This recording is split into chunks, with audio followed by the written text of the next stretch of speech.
नमस्कार, grand S A news में आप सभी का स्वागत है। मैं हूं रजनी चौहान। खबरों की ओर जाने से पहले आइए नजर डालें आज की हेडलाइंस। रायपुर पहुंचे राजस्थान के सीएम अशोक गहलोत। कोयले की आपूर्ति को लेकर सीएम भूपेश बघेल से की बातचीत। सरगुजा में स्वास्थ्य विभाग की संवेदनहीनता उजागर। मौत के बाद 7 वर्षीय मासूम की लाश को उठाने नहीं दिया शव वाहन। स्वास्थ्य मंत्री ने अपनाए सख्त तेवर। बिलासपुर में सुलझी अंधे कत्ल की गुत्थी। पुलिस ने आरोपियों को किया गिरफ्तार। सरकंडा थाना क्षेत्र का मामला। और कटघोरा को जिला नहीं बनाए जाने से अधिवक्ता संघ में आक्रोश। बैठक लेकर उग्र प्रदर्शन करने की तैयारी।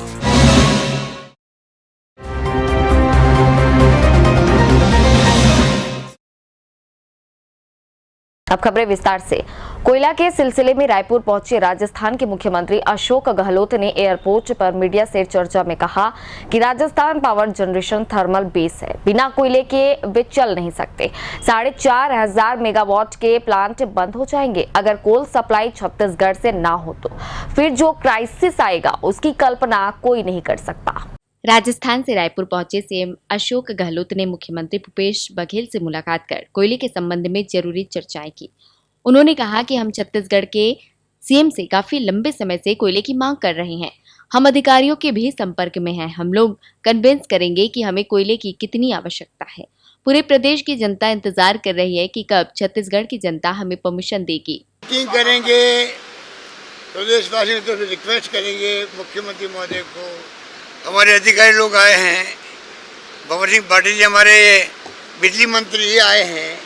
हम लोग उनको कन्विंस करने का प्रयास करेंगे कि हमारी रिक्वायरमेंट किस तरह की है और कैसे क्राइसिस है। अभी कोयले को लेकर हम डेस्परेट हैं, कैसे हमें जल्दी कोयला मिले, वरना हमारे पावर प्लांट बंद हो जाएंगे। बड़ी चुनौती है हमारे सामने, इसलिए हम आपके बीच में हाजिर हो रहे हैं। सीएम गहलोत ने बताया कि हम मुख्यमंत्री से रिक्वेस्ट करेंगे और बताएंगे कि कैसी क्राइसिस है। कोयला नहीं मिला तो हमारे पावर प्लांट बंद हो जाएंगे। ये हमारे लिए बहुत बड़ी चुनौती है। Bureau report, grand S A news. शहर में पट्टा वितरण की मांग को लेकर भारतीय जनता पार्टी के प्रदेश महामंत्री विजय शर्मा, पूर्व नगरपालिका अध्यक्ष देव कुमार चंद्रवंशी समेत बड़ी संख्या में कार्यकर्ताओं ने दर्जनों महिलाओं के साथ नगरपालिका घेराव करने पहुंचे। नगरपालिका घेराव करने निकले भाजपा कार्यकर्ताओं को पुलिस प्रशासन ने महामाया मंदिर के पास बैरिकेडिंग लगाकर रोका। इस दौरान भाजपा कार्यकर्ताओं द्वारा प्रदेश सरकार और नगरपालिका प्रशासन के खिलाफ जमकर नारेबाजी की गई और जल्द पट्टा वितरण मांग को लेकर प्रशासन को ज्ञापन सौंपा। आम जनता को डराने वाले भाजपा प्रदेश महामंत्री ने प्रदेश सरकार और जिला प्रशासन पर आरोप लगाते हुए कहा कि नगरपालिका अपने किसी भी कार्य में सक्षम नहीं है। नगरपालिका अध्यक्ष व सीएमओ द्वारा हर कार्य में कवर्धा विधायक व मंत्री मोहम्मद अकबर के इशारे में करते हैं।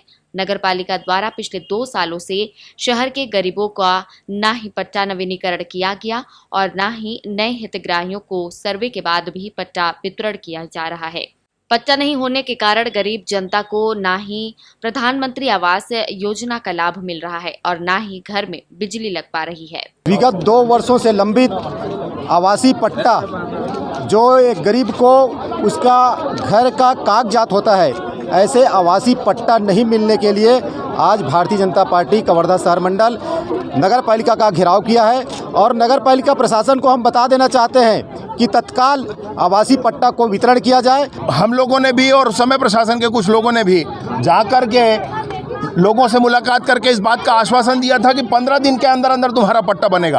आज उस बात को 8 महीने हो चुके हैं। जब तक पट्टा नहीं बनेगा उनके घर में नल नहीं लगने वाला है। जब तक पट्टा नहीं बनेगा उनके घर बिजली नहीं लगने वाली है। जब तक पट्टा नहीं बनेगा प्रधानमंत्री आवास नहीं मिलने वाला है। जब तक पट्टा नहीं बनेगा वो अपना कोई छोटा मोटा व्यवसाय शुरू नहीं कर पाते हैं। बैंक उनको नहीं मानता है। पट्टे को देने से देरी क्यों की जा रही है। वहीं नगरपालिका सीएमओ नरेश वर्मा ने बताया कि पट्टा वितरण जिला प्रशासन की नजुल विभाग द्वारा किया जाता है। नगरपालिका सिर्फ सहयोग करती है। मेरी जानकारी के मुताबिक पट्टे का सर्वे कंप्लीट हो गया है और 1712 पट्टे बनना भी शुरू हो गया है। लगभग 10 से 15 दिनों में बनकर आते ही वितरण किया जाएगा और जो 2450 सर्वे में अपात्र मिले हैं उन्हें वेटिंग में रखा गया है। अगली बार उन्हें भी वितरित किया जाएगा। का वितरण जिला प्रशासन नजूल विभाग के द्वारा बनाया जाता है। जब भी आएगा वहाँ से पट्टा बनकर वितरण करने में हमारी केवल मदद रहती है बनाने में। कहीं कोई कमी है, अटका हुआ है, वजह क्या लगती है? सर्वे का काम लगभग हो चुका है, कुछ पट्टे बन रहे हैं और कल जो चर्चा हुई है जिला प्रशासन से उस हिसाब से लगभग 10-15 दिन में बन के तैयार हो जाएगा। उसके बाद जैसे निर्देश आएगा जिला प्रशासन से तो नगर पालिका के सहयोग से उसको वितरण किया जाएगा। ग्रैंड एशियन न्यूज के लिए कवर्धा से संजू गुप्ता की रिपोर्ट। जांजगीर चांपा जिले के पामगढ़ प्रेस क्लब अध्यक्ष मुरली नायर और संरक्षक सरोज सारथी ने अपनी टीम के साथ छत्तीसगढ़ के मुख्यमंत्री भूपेश बघेल को उनके सीएम आवास रायपुर में मुलाकात किया। इस मुलाकात के दौरान प्रेस क्लब के अध्यक्ष और संरक्षक ने कई अहम मुद्दों पर भूपेश बघेल से खास चर्चा की। इसी दौरान पामगढ़ प्रेस क्लब भवन निर्माण हेतु चर्चा करते हुए उन्हें ज्ञापन भी दिया गया। प्रेस क्लब के भवन के लिए माननीय मुख्यमंत्री को मांग पत्र सौंपा है और बहुत ही जल्द इस मांग को पूरा करने का उन्होंने आश्वासन दिया है। आने वाले समय में सर्व सुविधा युक्त प्रेस क्लब भवन का निर्माण किया जाएगा। निसंदेह यह एक मील का पत्थर साबित होगा हमारे क्षेत्र के लिए और मैं बहुत बहुत शुभकामना देता हूँ, बधाई देता हूँ। हमारे जितने भी प्रेस क्लब के साथी हैं उन सबको बधाई और शुभकामना। कोरिया जिला कलेक्टर के आदेश पर जिले के कई क्षेत्रों में समाधान तुहर द्वार शिविर का आयोजन किया गया। इस शिविर में ग्रामीणों की समस्त समस्याओं का समाधान करने और निदान करने के लिए प्रशासनिक अधिकारी और उनका अमला शिविर में उपस्थित रहा। कोरिया कलेक्टर कुलदीप शर्मा के दिशा निर्देश पर समाधान तुहर द्वार शिविर का आयोजन जिले के सभी विकास खंडों में किया गया। इस शिविर का मुख्य उद्देश्य लोगों को उनकी दैनिक समस्याओं से निजात देने हेतु किया गया। चिरमिरी क्षेत्र के एसडीएम डॉक्टर तुलसीदास मरकाम ने बताया कि इस शिविर के माध्यम से आय प्रमाण पत्र, निवास प्रमाण पत्र, नाम सुधार, पावती नामांतरण, बंटवारा, सीमांकन, प्रधानमंत्री सम्मान निधि, मुआवजा राशि, पेंशन, राशन कार्ड आदि अन्य कई कार्यों पर उपस्थित अधिकारियों ने समाधान किया। समाधान तुहर द्वार के तहत शिविर लगाया गया है। इसमें पंचायत स्तर पर लगाया गया है। इसमें जो भी ग्रामीण समस्या है, फौती, नामांतरण, बंटवारा, राशन कार्ड, पेंशन इत्यादि समस्याओं के लेकर यहाँ पर शिविर में उपस्थित हो रहे हैं और जैसे आ रहे हैं तत्काल इनका समाधान किया जा रहा है। ब्रांड एशियन न्यूज के लिए कोरिया से मनोज श्रीवास्तव की रिपोर्ट। जान से मारने की धमकी देकर स्कूली छात्रा का दैहिक शोषण करने वाले आरोपी को पुलिस ने गिरफ्तार कर लिया है। मामला जांजगीर जिले के जयजयपुर थाना क्षेत्र का है, जहां मार्च को यह घटना सामने आई थी। छात्रा जब घर में अकेली थी तब आरोपी अपने 2 नाबालिग साथियों के साथ घर पहुंचा और उसके साथ बलात्कार किया। परिजनों की शिकायत पर पुलिस ने धारा 376 का अपराध कायम करते हुए उसे गिरफ्तार किया और फिर जेल भेज दिया। नाबालिग लड़का घर के अंदर घुसकर उसके साथ गलत काम किया है तथा उसके अन्य 2 साथी घर के बाहर पहरा दे रहे थे, उसके कृत्य पर सहयोग कर रहे थे की रिपोर्ट पर थाना जयजयपुर में 376D, 450, 506 भादवी एवं 4 पॉक्सो एक्ट के तहत अपराध पंजीबद्ध कर विवेचना में लिया गया था। विवेचना के दौरान आरोपी की पतासाजी किया गया। आरोपी के पतासाजी पर 2 अपचारी बालक एवं एक अन्य आरोपी गुलशन कुमार पिता फिरत राम उम्र 21 वर्ष निवासी बहेराडीह थाना जयजयपुर जिला जांजगीर चांपा को विधिवत गिरफ्तार कर एवं 2 अपचारी बालक को संभाल कर माननीय किशोर न्याय बोर्ड एवं माननीय एफटीसी न्यायालय शक्ति में पेश कर न्यायिक रिमांड लिया गया है। बिलासपुर जिले की सरकंडा पुलिस जिस युवक को गुमशुदा मानकर उसे तलाश कर रही थी, उसे तो पुरानी रंजिश और प्रेम संबंधी के कारण कब का मौत के घाट उतार दिया गया था। 23 मार्च को सरकंडा थाने में परसाही निवासी 36 वर्षीय महेंद्र पटेल की गुमशुदगी की रिपोर्ट दर्ज कराई गई थी। सरकंडा पुलिस सोशल मीडिया के माध्यम से उसकी तलाश कर रही थी। अगले दिन महेंद्र की मोटरसाइकिल लगरा नदी में डूबी मिली थी। बिलासपुर जिले के सरकंडा पुलिस ने अंधे कत्ल की गुत्थी को सुलझाते हुए हत्या के आरोपियों को गिरफ्तार कर लिया है। ग्राम परसाही निवासी महेंद्र पटेल की लाश पुलिस को मिली थी। पुलिस मानकर चल रही थी कि महेंद्र के साथ कुछ अनहोनी घटी है। इस मामले में पुलिस पूरी तरह साइबर सेल पर निर्भर थी। पुलिस को CDR हाथ लगते ही आरोपी शिकंजे में फंसते चले गए। आरोपियों ने घटना की रात को ही फोन कर महेंद्र को लगरा में बुलाया था। महेंद्र अपनी मोटरसाइकिल में वहां पहुंचा तो वहीं मौजूद 3 लोगों ने उसके सर पर रॉड मारकर उसकी जान ले ली। इसके बाद आरोपी अपनी क्रेटा कार में उसकी डेड बॉडी डालकर चैतुरगढ़ पाली लेकर गए, जहां जंगल में उसके शव को फेंक कर उस पर पेट्रोल डालकर उसमें आग लगा दी। रात हो जाने की वजह से हत्यारों को यह ठीक से नहीं दिखा कि मृतक की बॉडी ठीक से नहीं जल पाई है। घटना स्थल पर ही हत्यारों ने शराब पी और फिर अपने घर लौट गए। आरोपी निश्चिंत थे कि पुलिस उन तक नहीं पहुंच पाएगी, लेकिन उनकी यह सोच गलत साबित हुई। मोबाइल CDR के जरिए पुलिस उन तक पहुंच ही गई। पुलिस ने उनसे अलग अलग सवाल जवाब किए। आरोपियों के जवाब में अंतर दिखा। घटना के वक्त सभी अपना अलग अलग लोकेशन बता रहे थे, जबकि वे साथ थे। पुलिस के पूछताछ में आखिरकार राहुल टूट गया और उसने महत्वपूर्ण जानकारी दी। तब इनसे कड़ाई से पूछताछ की गई तो इन्होंने एक चौंकाने वाला खुलासा किया कि उसको जो है लगरा के समीप नदी के पास बुलाकर राड से उस पर वार करके महिंदल की जो गुम इंसान था उसकी हत्या की और उसे अपनी क्रेटा कार में जो है ये कोरबा जिला पाली लाफा के जंगल की ओर ले गए और वहाँ ले जाकर इन्होंने उसको साक्ष्य छुपाने की नीयत से उसके ऊपर पेट्रोल डालकर जलाया। पूछताछ में सारी चीज़ें क्लियर हुई तो पुलिस ने जो है मृतक की बाइक और उसकी बाइक नदी से और उसकी बॉडी जो है लाफा के जंगल से बरामद किया, जिसमें 302 का अपराध पंजीबद्ध किया गया है और 3 आरोपियों की इसमें गिरफ्तारी की गई है। इस मामले में पुलिस ने चंदू पटेल उर्फ चंद्र कुमार निवासी कर्रा मस्तूरी, राम कुमार पटेल निवासी परशाही और राहुल पटेल निवासी जरभाता सिपत को गिरफ्तार कर लिया है। यह सभी हत्यारे आपस में रिश्तेदार हैं। पुलिस ने चैतुरगढ़ लाफा के जंगल से शव भी बरामद कर लिया है। पता चला है कि पुरानी दुश्मनी, खासकर प्रेम संबंध के चलते इनके बीच पनपी दुश्मनी की वजह से ही यह जघन्य हत्या की गई है। लेकिन पुलिस ने एक ही दिन में अंधे कत्ल की गुत्थी को सुलझाकर सजगता का परिचय दिया है। Bureau report, grand AC news. Korba की उर्गा पुलिस ने 1 दर्जन जुआरियों को पकड़ने में अहम सफलता पाई है। 2 मामलों में कार्रवाई करते हुए पुलिस ने हजारों रुपयों की जब्ती बनाई है। कनकी और कटरा पारा के जंगल में जुए की फड़ सजी हुई थी। मुखबिर के माध्यम से पुलिस को सूचना मिली थी, जिसके बाद पुलिस मौके पर पहुंची और छापामार कार्रवाई कर आरोपियों को पकड़ लिया। सभी 12 जुआरियों के खिलाफ 13 जुआ एक्ट की कार्रवाई की जा रही है। जुआरियों के पास से करीब 11,000 नकदी रकम की जब्ती भी बनाई गई है। शुक्रवार को नगर पालिका परिषद दीपका की सामान्य सभा की बैठक आहूत की गई थी। बैठक में परिषद के CMO भोला सिंह ठाकुर, नगर पालिका अध्यक्ष संतोष दीवान द्वारा वित्त वर्ष 2022-23 का बजट पेश किया गया। बजट में प्रत्येक विकास कार्य जैसे CCTV रोड, RCC नाली निर्माण एवं सामुदायिक भवन तथा सामुदायिक भवन के रखरखाव का प्रावधान रखा गया था।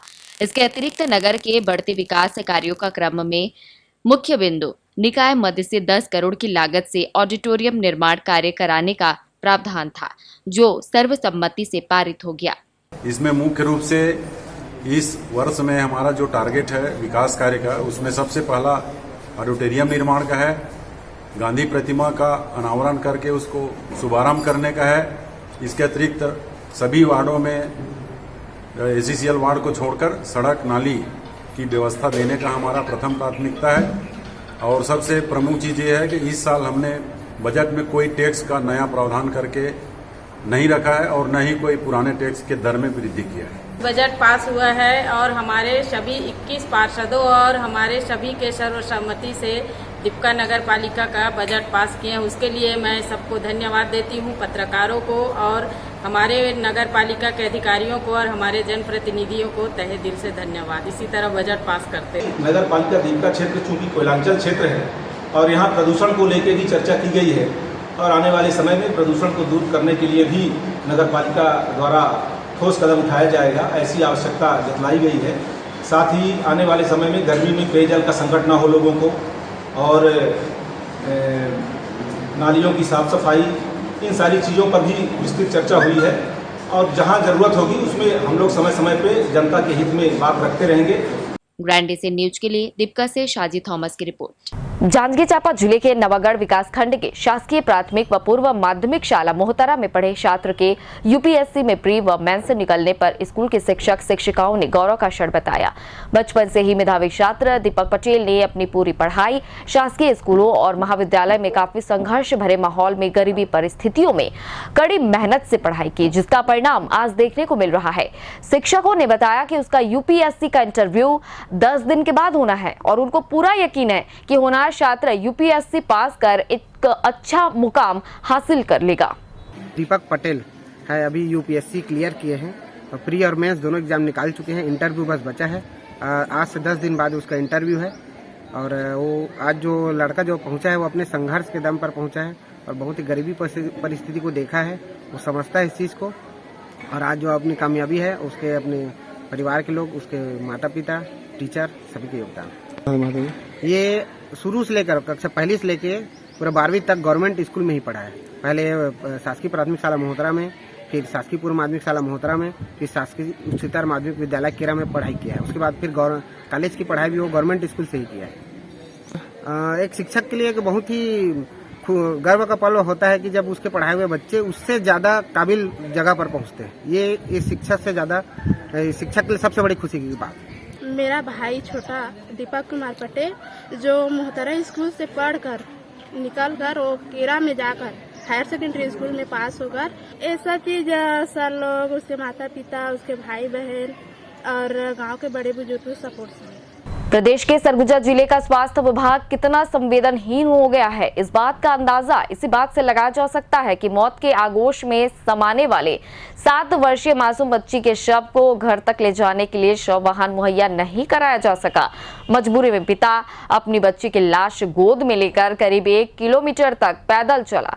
मानवता को शर्मसार करने वाला वीडियो जब वायरल हुआ तब स्वास्थ्य मंत्री भी हरकत में आए और सीएमओ को जांच के आदेश देने के साथ ही शो कॉज नोटिस भी जारी किया।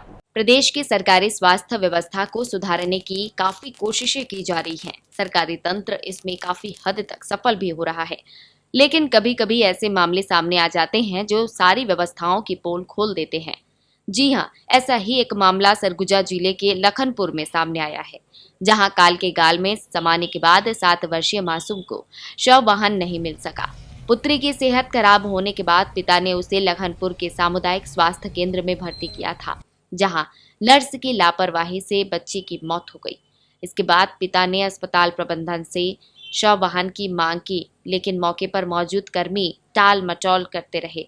मजबूर होकर पिता पुत्री के शव को गोद में लेकर घर के लिए निकल पड़ा। इस घटनाक्रम का वीडियो किसी ने बना लिया और उसे वायरल कर दिया। स्वास्थ्य मंत्री तक जब यह बात पहुंची तब तत्काल उन्होंने जांच के आदेश दिए और शोकाज नोटिस जारी करवा दिया। वहीं स्वास्थ्य विभाग ने भी जिम्मेदार अधिकारियों के खिलाफ जांच के आदेश दे दिए हैं। स्वास्थ्य विभाग के वहाँ जिम्मेदार लोगों को इतना जरूर देखना चाहिए था कि कोई व्यवस्था जो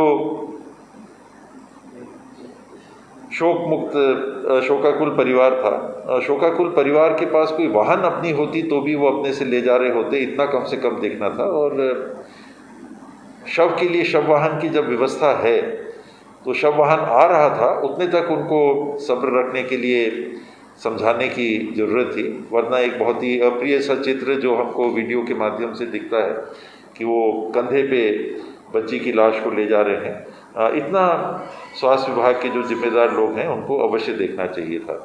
मुझे इसकी जानकारी लगी, मैंने सीएमएचओ साहब को इस बाबत बोला भी है कि इसकी जांच करें। मृतिका के परिजनों को हमने जैसे बताया कि 7:30 बजे के आसपास कि अब इनका डेथ हो गया, देहांत हो गया है, आपके लिए शव वाहन का व्यवस्था कर रहे हैं, हमारे द्वारा बताया गया स्टाफ नर्स किरण के द्वारा। तो उस समय जो कि उस अवस्था में नहीं थे उन लोग, जो कि उनकी पुत्री का देहांत हुआ था, तो भी 10 से 15 मिनट कागजी कार्रवाई के बाद में हम लोगों ने 1099 पे कॉल किया। वहाँ से बात हुआ और उन्होंने बोला कि 1 से 1.25 घंटा लग जाएगा आने में, 1.25 घंटा 1.5 घंटे के बीच में आ जाएगा गाड़ी। इस मामले में अब क्या कार्रवाई होती है, यह देखने वाली बात होगी। ब्यूरो रिपोर्ट, ग्रैंड से न्यूज। कटघोरा नगर में शहादत दिवस के अवसर पर open national go green cyclothon race का आयोजन किया गया। इस आयोजन में राष्ट्रीय स्तर के खिलाड़ियों ने साइकिल रेस में भाग लिया। साइकिल प्रतियोगिता के बाद भोपाल के साइकिल स्टंटबाजों ने हैरत अंगेज साइकिल स्टंट का प्रदर्शन भी किया। अमर शहीद वीर भगत सिंह राजगुरु सुखदेव के शहादत दिवस के अवसर पर कटघोरा में open national go green cyclothon race का आयोजन कटघोरा चौक से किया गया, जिसमें भारत के कई राज्यों से आए प्रतिभागियों ने बढ़ चढ़कर हिस्सा लिया। इस आयोजन में महाराष्ट्र, हरियाणा, दिल्ली, गुजरात, मध्य प्रदेश इन राज्यों से खिलाड़ियों ने हिस्सा लिया और काफी अच्छा प्रदर्शन करते हुए 50 किलोमीटर के प्रोफेशनल साइकिल रेस में प्रथम स्थान प्राप्त किया। बाहर से यहाँ पार्टिसिपेट किए, उन्हें मैं बधाई दूंगा जो विनर हैं। आप सभी जानते हैं कि खेल हमारे जीवन का कितना महत्वपूर्ण भाग है। सिर्फ शौक के लिए नहीं, शरीर की फिटनेस, खुशी के लिए ये सब विभिन्न प्रकार के खेल आयोजित किए जाते हैं। खास तौर से आउटडोर खेल, साइकिलिंग भी इसका एक पार्ट है। साइकिल रेस में प्रथम, द्वितीय और तृतीय आए विजेता को पुरस्कार से सम्मानित किया गया। कार्यक्रम को और रोमांचक बनाने के लिए भोपाल से स्टंटमैन रहमान और उनकी टीम ने अपने हुनर का बहुत ही अच्छा प्रदर्शन किया। Bureau report, grand SN news. Katghora को जिले के रूप में गठित कराने के लिए प्रतिबद्ध अधिवक्ता संघ ने क्षेत्रीय विधायक पुरुषोत्तम कंवर, पाली तौनाखार के विधायक मोहित राम किरकट्टा समेत सत्ता दल के स्थानीय नेताओं के साथ मोर्चा खोलने का ऐलान कर दिया है। संघ के सचिव अमित सिन्हा ने विधायकों की नीयत पर गंभीर सवाल खड़े किए हैं। पत्रकार और अधिवक्ताओं का एक प्रतिनिधिमंडल गुरुवार को मुख्यमंत्री भूपेश बघेल से भेंट करने राजधानी रायपुर स्थित उनके आवास पर पहुंचा हुआ था। अधिवक्ता संघ के सचिव ने बताया कि किसी भी नेता अथवा विधायक ने सीएम से भेंट के दौरान कटघोरा को जिला बनाए जाने की मांग नहीं की। वहीं दूसरी तरफ वकीलों ने सीएम से मिलकर उनके सामने यह मांग रखने की कोशिश की तो उन्हें मुख्यमंत्री से मिलने ही नहीं दिया गया।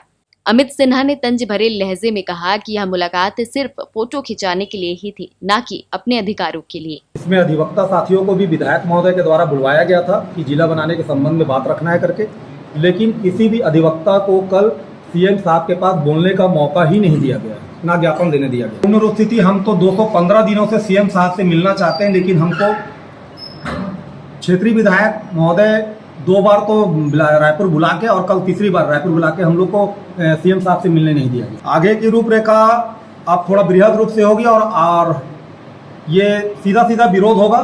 आक्रोशित अधिवक्ता संघ ने कहा कि कटघोरा को अगर जिला बनाने की घोषणा नहीं की जाती तो आने वाले समय में उग्र प्रदर्शन होगा। Bureau report, grand SN news. Janjgir जिले के ग्राम खोखरा में एक महिला 2 रसूखदार महिलाओं द्वारा वसूले जा रहे रंगदारी टैक्स से काफी परेशान है। महिला सरकारी जमीन में मकान बनाकर रहती है, जिसे बालको व बलौदा बाजार में रहने वाली 2 महिलाएं डरा धमका कर रुपयों की मांग करती हैं। 2 साल पूर्व उनके द्वारा 23,000 रुपयों की वसूली की गई थी। एक बार फिर से महिलाएं उनके पास पहुंची और रुपयों की मांग करते हुए गाली गलौज की गई। महिला ने एसपी कार्यालय पहुंचकर दोनों की शिकायत की है और समस्या का समाधान मांगा है। आबादी जमीन है, उसके पैसा मांग रहे थे, इसलिए हम लोग आए हैं। हमारे पास पैसा लिया है 20,000 और 3,000, 23,000। क्यों मांग रहे? हमारे जमीन है और हम रखवाए हैं, तो पैसा दो। नहीं दोगे तो क्या? नहीं देंगे तो घर खाली करवा देगा, हमको धमकी दे रहा है। हमार घर वाला कोंदा है, वो प्रतिभा और लैला में बजरंग रथे ओकर जीजा ते हमार घर में आथे, वो आके कथे 40,000 पैसा दे, नहीं तो घर छोड़ो कथे। तो हम कथन नहीं दें 40,000 पैसा, ये तो आधी जमीन है, ऐसे कथन तो नो है कथे। 3 बार आ रही से 3 बार आके हम लोग धमकी उमकी देते रही से, तो इतनी लगी छोड़ा था तो इतनी लगे कोठा लगे, कोठा के घर लटोर, कोठा लटोर के हमका धमकी देते रही। विधानसभा चुनाव से पहले वन कर्मचारी संघ चाहता है कि अपनी लंबित मांगों को हर हाल में पूरा करा लिया जाए। इसे लेकर कर्मचारियों का संगठन पिछले कुछ दिनों से आंदोलन कर रहा है। कोई खास असर नहीं होने पर उसने प्रदर्शनी स्थल पर हवन पूजन किया और सरकार की सद्बुद्धि की कामना की। वन कर्मचारी संघ का कहना है कि उसकी 12 मांगे काफी समय से लंबित पड़ी हुई हैं और इसे लेकर सरकार के अधिकारी रुचि नहीं ले रहे हैं। मांगों को लेकर गंभीरता नहीं दिखाने से नाराज होकर वन कर्मचारी संघ ने कामकाज ठप कर दिया है। अब अनिश्चितकालीन धरना प्रदर्शन में जुटे हुए हैं। उन्होंने इसी कड़ी में कोरबा में हवन पूजन किया। कर्मचारी संघ के पदाधिकारी बताते हैं कि ऐसा करने से कुछ तो असर पड़ेगा ही। ये हवन पूजन जो 12 सूत्री हमारी जायज मांग है, उसको मनवाने के लिए, दिलवाने के लिए हमारे काका भूपेश बघेल जी ला बार बार विनती करत हन, निवेदन करत हन, नहीं सुनते। तो हम आज हमन करवा के ओकर कान में बात डालना चाहत हन कि भगवान सद्बुद्धि दे हमारे काका ला और हमारे 12 सूत्री जो जायज मांग है वो जल्द से जल्द पूरा कर दे। कोसाबाड़ी हनुमान मंदिर के पुरोहित प्रेमलाल मिश्रा ने बताया कि अपनी मांग पूरी होने की कामना से कर्मचारियों ने इस अनुष्ठान को कराया है और इनकी मांग पूरी करने के लिए किया जा रहा है। बजरंगबली के नाम से देवी माँ है, यहाँ पर भोलेनाथ हैं, तो इन सब के लिए इनकी सबकी कृपा हो देवताओं का कि इन लोगों को मांग पूरी हो जल्दी से जल्दी और ये यज्ञ समापन किया जाए। कोरबा सहित प्रदेश भर में इस तरह का प्रदर्शन एक कर्मचारियों के संगठन के द्वारा किया जा रहा है। मांगों पर क्या कुछ निर्णय लेना है, यह सरकार और उसके अधिकारियों के विवेक पर निर्भर करता है। ग्रैंड एसी न्यूज के लिए मनोज यादव की रिपोर्ट। प्रदेश सरकार ने वन कर्मचारियों की हड़ताल बहुत ज्यादा भाव नहीं दिया है। दूसरी ओर हड़ताल के कारण कई प्रकार से कामकाज पर असर पड़ रहा है।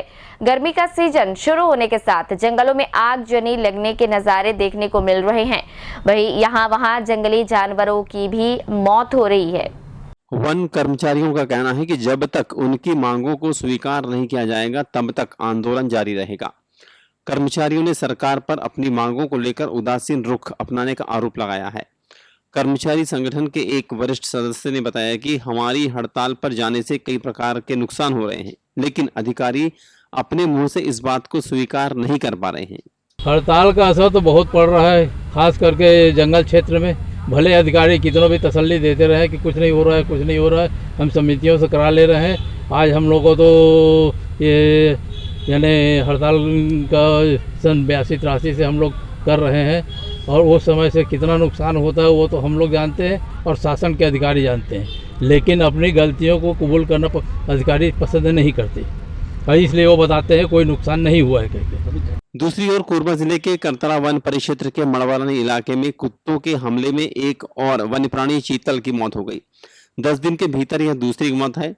कर्मचारी रमाकांत पुराणी ने बताया कि सूचना मिलने पर हमारे 2 साथी मौके पर जरूर पहुंचे थे, लेकिन वन्य प्राणी को बचाया जाना संभव नहीं हो सका। निश्चित रूप से अगर हम लोग हड़ताल पर नहीं रहते तो ऐसी घटना नहीं होती। कुछ दिन पहले उसी मड़वारानी आसपास ही हुआ था और अभी की घटना भी मड़वारानी की ही घटना है। मड़वारानी में पिछले बार की जो घटना थी उसमें पानी की प्यास की वजह से मृत्यु हुई थी, किंतु अब आज की घटना जो है वो कुत्ते की काटने की वजह से मौत हुई है। हमने मानवतावश मैं अपने 2 कर्मचारी साथी भाइयों को वहाँ भेजा भी था उसके जान बचाने के लिए, किंतु हम उसका जान बचाने में सक्षम नहीं हो सके। यह भी बताया गया कि वन मंडल कटघोरा में हाथियों की उपस्थिति बनी हुई है और इसके चलते खतरे कायम है। कटघोरा वन मंडल में अभी लगभग 50 हाथियों का दल विचरण कर रहा है। 50 हाथियों में कुछ हाथी 2-2, 3-3 के दल में बट गए हैं और वो हाथी अलग अलग क्षेत्रों में जाके मकान को तोड़कर जड़ हानि या फिर मकान हानि कर रहे हैं। कुछ दिनों पहले एक व्यक्ति को घायल किया था जो बिलासपुर हॉस्पिटल में उसका डेथ हुआ है।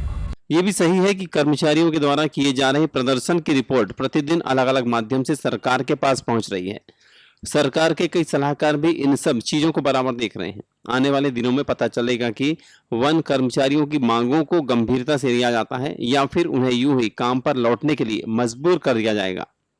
ग्रैंड एशियन न्यूज के लिए मनोज यादव की रिपोर्ट। गुरु सिंह सभा कोरबा के प्रतिनिधि मंडल ने जिला प्रशासन को ज्ञापन सौंपकर गुरुद्वारा ट्रांसपोर्ट नगर मार्ग पर स्थित शराब दुकान को हटाने की मांग की है। प्रशासन को बताया गया कि शराब दुकान के कारण इस रास्ते पर आवाजाही करने में काफी दिक्कतों का सामना करना पड़ रहा है। इससे पहले भी इस बारे में अधिकारियों को अवगत कराया गया था, लेकिन उन्होंने ध्यान नहीं दिया। ज्ञापन में कहा गया कि अगर 31 मार्च तक इस ओर अपेक्षित कार्रवाई नहीं की जाती है तो उग्र आंदोलन किया जाएगा। टीपी नगर स्टेडियम के सामने गुरुद्वारा रोड पे जो देसी और विदेशी मदिरा की दुकान खुली हुई है 2017 से, उसी समय से हम मांग करते आ रहे हैं कि उस दुकान को वहाँ से हटाया जाए, बंद किया जाए करके। तो उसी उपलक्ष्य पे फिर आज हम लोग ये आवेदन देने कलेक्टर मैडम महोदय को आए थे कि अगर ये 30 तारीख तक ये दुकानें अगर बंद नहीं होती है तो फिर हमको मजबूरन विरोध प्रदर्शन करके वहाँ उसको।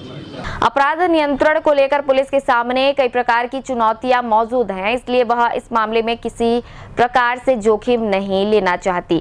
कोरबा में पुलिस ने इसी बात को ध्यान में रखते हुए होटल और लॉज संचालन करने वाले लोगों के साथ बैठक की। इसमें कई बिंदुओं पर विचार विमर्श किया गया और जरूरी दिशा निर्देश देने के साथ इसका पालन करने को कहा गया।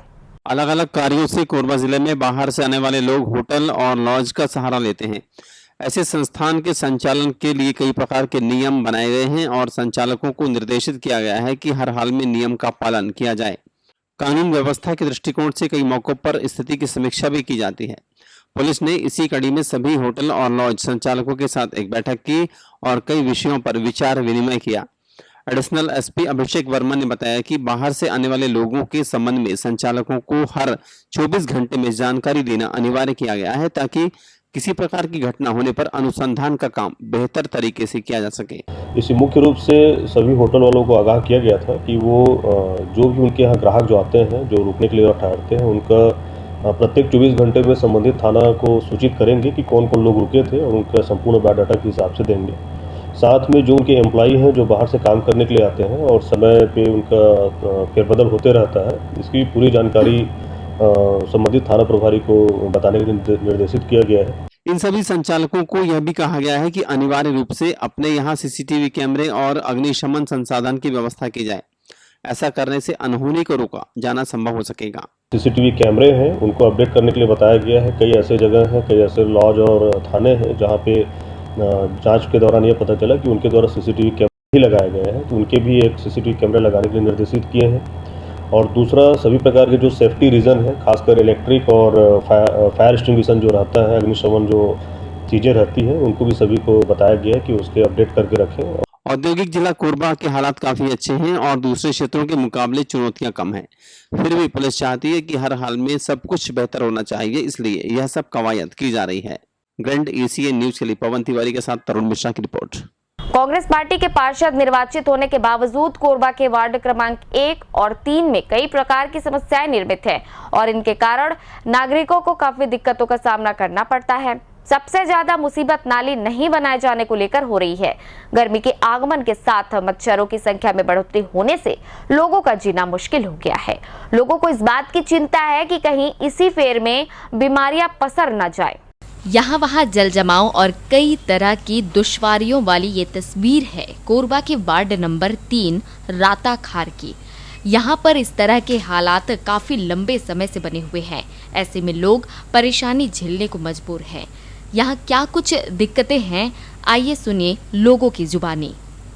अपने दुकान खोली है, हाँ। समझा नहीं, अब घर बनाता हूँ तो अपन दुकान तो खोलबे कर है बना के। हाँ। मोर घर के सामने में मैं हर समय कचरा साफ करता। तक पार्षद लेखर नाम से बता था धनी ही का हम बता था ना, नहीं समझे। देख रहे हैं कि कितना कचरा यहाँ है। यहाँ न रोज झाड़ू लगता है और कचरा कभी कदार उठाने आते हैं।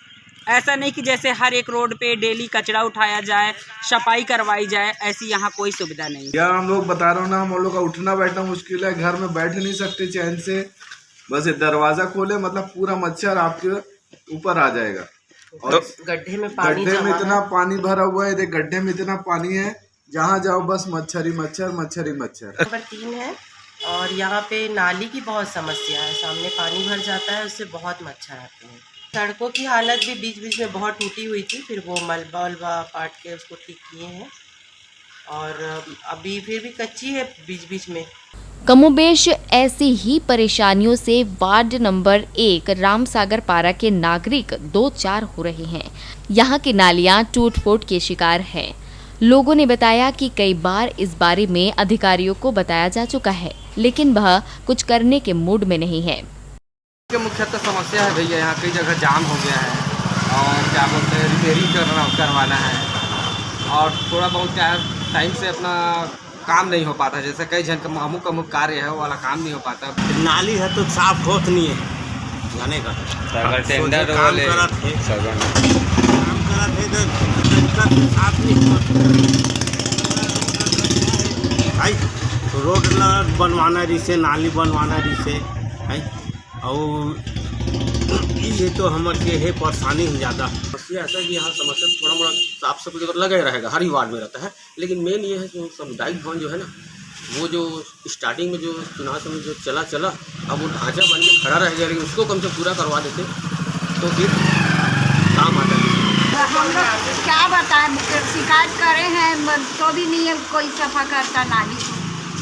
कितने दिन से इसी पड़ा है? बहुत दिन हो गया। साफ सफाई मतलब से बना है जब से, मतलब साफ सफाई नहीं होती है सही से? नहीं होता सही से। तो आते हैं ऊपर का निकाल देते, हो गया, फिर वो जस का तस भरा है कब पूरा वहाँ से वहाँ तक पूरा साफ होना चाहिए। तब कम से कम एक साल में एक बार तो कर दे, बरसात के समय वो भी नहीं करते हैं। नहीं करते हैं। निर्वाचित जनप्रतिनिधियों के साथ साथ अधिकारियों की जिम्मेदारी है कि लोगों से जुड़ी समस्या का संज्ञान लेने के साथ इस दिशा में आवश्यक कार्रवाई की जाए ताकि उन्हें राहत मिल सके। जिन क्षेत्रों से संबंधित समस्या फिलहाल सामने आई है, यहाँ की तस्वीर कब तक बदलती है यह देखना दिलचस्प हो सकता है। ग्रैंड एसएन न्यूज के लिए रामेश्वर साहू के साथ मनोज यादव की रिपोर्ट। बिलासपुर राजस्व संभाग के आयुक्त डॉक्टर संजय अलंग 2 दिन के दौरे पर कोरबा जिले में पहुंचे हुए हैं। इस दौरान वे विभिन्न क्षेत्रों का भ्रमण करने के साथ शासकीय कामकाज और योजनाओं की जानकारी प्राप्त करेंगे। जिला मुख्यालय में उन्होंने विभिन्न योजनाओं के बारे में जानकारी ली और इसकी समीक्षा भी की। सरकार ने सभी अधिकारियों को अपनी महती भूमिका निभाने की जिम्मेदारी दी है। इसके अंतर्गत अधिकारियों को अपने कार्यालय से जुड़े कामकाज के अलावा क्षेत्राधिकार में आने वाले विभिन्न कार्यालय और संबंधित कामकाज के बारे में खबर भी लेनी होती है। बिलासपुर संभाग के आयुक्त डॉक्टर संजय अलंग इसी कड़ी में वार्षिक निरीक्षण पर कोरबा जिले में पहुंचे हुए हैं। उन्होंने यहाँ के जिला प्रशासन, एसडीएम और तहसील कार्यालय का निरीक्षण करने के साथ आवश्यक जानकारी ली। कुछ मामलों में आवश्यक दिशा निर्देश दिए गए। मीडिया से संक्षिप्त चर्चा में संभागायुक्त ने बताया कि रोस्टर के अंतर्गत चरणबद्ध कार्यक्रम बना हुआ है और इसी कड़ी में विभिन्न क्षेत्रों में उपस्थिति दर्ज कराने के साथ वहां के कार्यों की जानकारी प्राप्त की जा रही है। वार्षिक निरीक्षण रोस्टर के तहत सामान्य तौर पे विभिन्न कार्यालयों के निरीक्षण किए जाते हैं। तो उसमें प्रथम हाफ में राजस्व प्रशासन सुदृढ़ीकरण के लिए राजस्व तहसीलों का निरीक्षण था, राजस्व अधिकारियों की बैठक थी। और सेकेंड हाफ में विकास कार्यों और जिला पंचायत का निरीक्षण है या वार्षिक रूटीन निरीक्षण है। वरिष्ठ प्रशासनिक अधिकारी के निरीक्षण के दौरान कोरबा के कलेक्टर रानू साहू सहित विभिन्न विभागों के अधिकारियों ने सक्रियता दिखाई। इससे पहले संभागायुक्त के द्वारा कोरबा जिले के पोड़ी उपरोड़ा विकास खंड के गांव पसान में आयोजित समाधान शिविर में हिस्सा लेने के साथ महिला सशक्तिकरण के लिए किए जा रहे प्रयासों की जानकारी भी प्राप्त की गई थी। वरिष्ठ अधिकारियों के प्रवास का लाभ कुल मिलाकर क्षेत्र के लोगों को मिलता है। ग्रैंड एसएन न्यूज के लिए पवन तिवारी के साथ तरुण मिश्रा की रिपोर्ट। खबरों का सिलसिला लगातार जारी रहेगा। आप देखते रहिए ग्रैंड एसएन न्यूज। नमस्कार।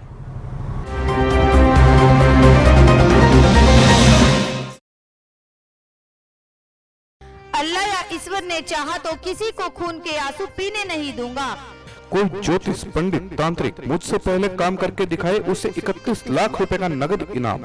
भटको चाहे जिधर, काम होगा सिर्फ एक फोन पर, मात्र 7 घंटों में। 21 साल से तजुर्बेकार बाबा जुबेर खान के पास। फैक्ट्री में आग लगने के कारण इनकी कंपनी बंद हो गई।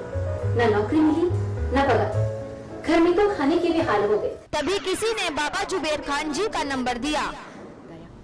उनसे मिलते ही मेरे पति को एक बड़ी कंपनी में नौकरी मिल गई।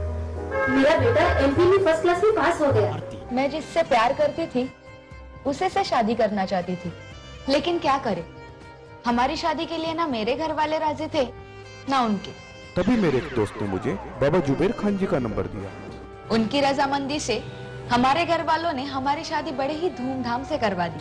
जैसे नौकरी, कारोबार, सास बहू या पति पत्नी में अनबन, सौतन व दुश्मन को दिन में तारे दिखलाना, देश विदेश की यात्रा में रुकावट, बीमारी में दवा का ना लगना, सोते हुए डरावने सपने आना, जमीन जायदाद व कोर्ट कचहरी के झगड़े, लव मैरिज जैसी जटिल से जटिल समस्याओं का मात्र 7 घंटों में बस एक फोन पर घर बैठे समाधान।